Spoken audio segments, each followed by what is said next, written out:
नमस्कार। फाइटर समाचार में आपका स्वागत है। पेश आज 10 नवंबर सुबह 6 बजे राजस्थान की खास खबरें। भारतीय वायुसेना ने एयरफोर्स कॉमन एडमिशन टेस्ट 2025 के लिए नोटिफिकेशन जारी किया है। आवेदन आज 10 नवंबर से शुरू होकर 9 दिसंबर तक भरे जाएंगे। अभ्यर्थी वेबसाइट afcat.cdac.in पर जाकर आवेदन कर सकेंगे। नॉन टेक्निकल पदों के लिए संबंधित क्षेत्र में ग्रेजुएशन की डिग्री और टेक्निकल पदों के लिए बीटेक की डिग्री होनी चाहिए। सबसे अहम बात यह है कि ग्रेजुएशन में कम से कम 50% मार्क्स होना चाहिए। टेक्निकल ब्रांच के लिए 60% मार्क्स के साथ बीटेक या बीई की डिग्री जरूरी है। आवेदन फीस सभी कैटेगरी के लिए 550 रुपये है। कोई छूट नहीं मिलेगी। अभ्यर्थी की आयु सीमा न्यूनतम 20 साल और अधिकतम 24 साल है। फीस सभी कैटेगरी के लिए 550 रुपये निर्धारित की है। चयन प्रक्रिया में लिखित परीक्षा, इंटरव्यू और मेडिकल परीक्षण होगा। प्रखर राजस्थान कार्यक्रम के तहत प्राथमिक स्तर के शिक्षकों की शिक्षण क्षमता बढ़ाने और अकादमिक सम्मेलन के उद्देश्य से तृतीय क्लस्टर स्तरीय कार्यशालाएं कल 11 से 15 नवंबर तक आयोजित होंगी। इनमें पहली से 8वीं कक्षा तक पढ़ाने वाले 4 विषयों के शिक्षकों को प्रशिक्षित किया जाएगा। 2 दिवसीय क्लस्टर स्तरीय कार्यशालाएं उन विद्यालयों में आयोजित होंगी जहां आईसीटी लैब और स्मार्ट टीवी की सुविधा उपलब्ध है। प्रशिक्षण के उद्देश्य शिक्षकों को नई शिक्षण तकनीकों, सामग्री और मूल्यांकन प्रणाली से जोड़ना है। कार्यशाला के प्रथम दिवस में कक्षा 1 से 5 तक के हिंदी और गणित विषय के शिक्षक तथा कक्षा 3 से 8 तक हिंदी विषय पढ़ाने वाले शिक्षक भाग लेंगे। शिक्षकों के लिए फाउंडेशनल लिटरेसी एंड न्यूरोमेसी पर आधारित आमुखीकरण सत्र आयोजित किया जाएगा। कार्यशाला के द्वितीय दिवस में कक्षा 1 से 5 तक पर्यावरण अध्ययन और अंग्रेजी विषय पढ़ाने वाले शिक्षकों का प्रशिक्षण होगा। सीकर के उद्योग नगर इलाके में शादी के 25 दिन बाद ही दुल्हन अपने ससुराल से चली गई। पति ने अब पत्नी के खिलाफ लाखों रुपए के गहने और 1 लाख रुपए नकदी चोरी करने का आरोप लगाते हुए मुकदमा दर्ज करवाया है। 34 साल के युवक ने उद्योगनगर पुलिस थाने में रिपोर्ट दी कि उसकी शादी 6 अप्रैल को झुंझुनू के खेमी अति मंदिर में युवती से हुई। शादी के बाद से ही उस लड़की का व्यवहार युवक और उसके परिवार के प्रति ठीक नहीं रहा। शादी होने के 25 दिन बाद 1 मई को युवक की पत्नी अपनी मां और मामा के साथ घर पर चली गई और उन्होंने युवक के परिवार से पूरी तरह से संपर्क तोड़ लिया। जब युवक के परिवार ने अपने स्तर पर पूछताछ की तो पता चला कि उसकी पत्नी तो गुड़गांव में अपने लिव इन पार्टनर के पास रह रही है। युवक की रिपोर्ट पर पुलिस ने चोरी की धारा में मुकदमा दर्ज करके जांच शुरू कर दी है।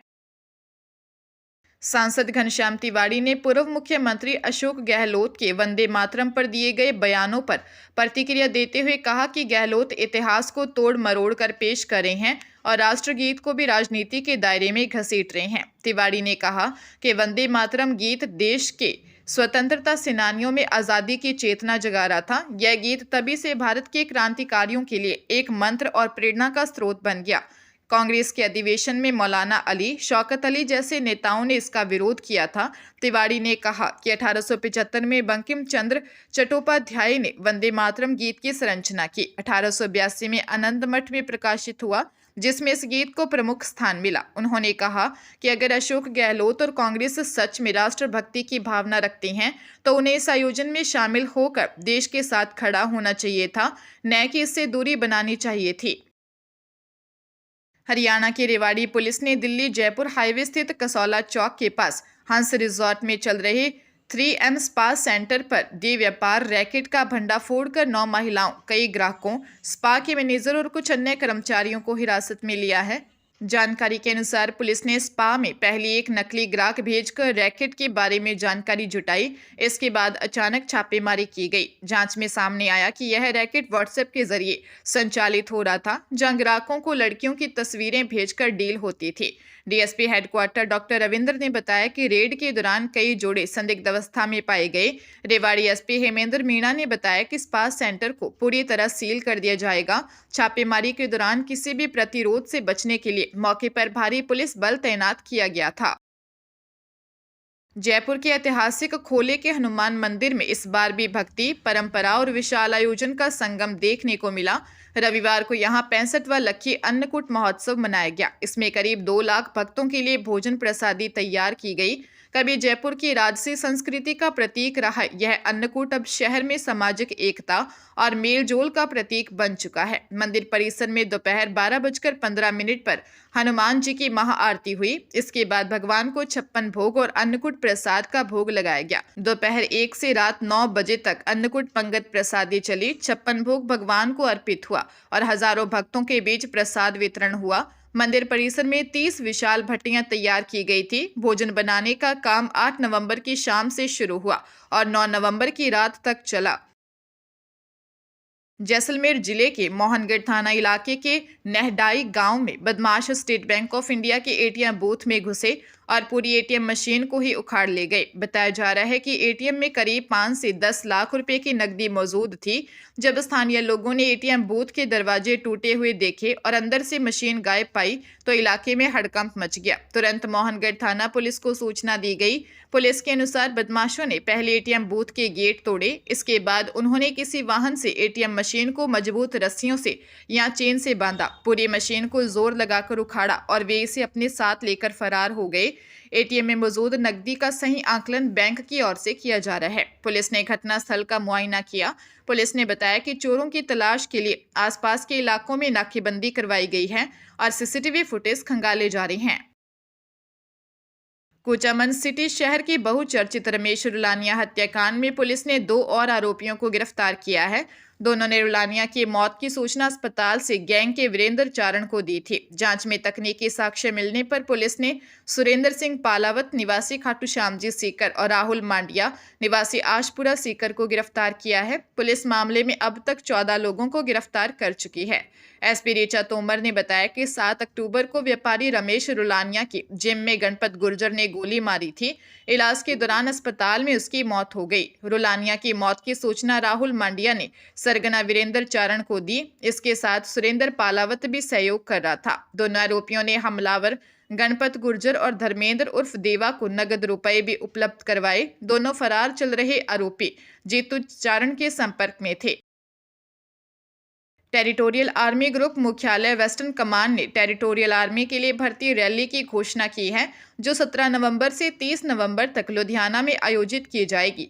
यह अवसर पंजाब के पठानकोट और एससीएस नगर को छोड़कर हरियाणा, हिमाचल प्रदेश, केंद्र शासित प्रदेश जम्मू और कश्मीर, लद्दाख, चंडीगढ़ और दिल्ली के एनसीटी निवासियों के लिए खुला है। इस भर्ती में सैनिक जनरल ड्यूटी 716 पद, क्लर्क के 2, शेफ कम्युनिटी के 6, ईआर के 2, आर्टिजन मेटलजी के 1, हाउसकीपर का 1, टेलर के 2 और मैसकीपर का 1 पद शामिल है। इसमें पंजाब, हरियाणा और लद्दाख यूटी के क्लर्क तथा ऑल इन्फेंट्री बटालियंस जोन 1 के ट्रेड्समैन शामिल होंगे। यह भर्ती 103 infantry battalion Sikh LI Ludhiana में होगी। परीक्षा क्षेत्र में मोबाइल फोन, घड़ी या कोई भी इलेक्ट्रॉनिक उपकरण लाना प्रतिबंधित है।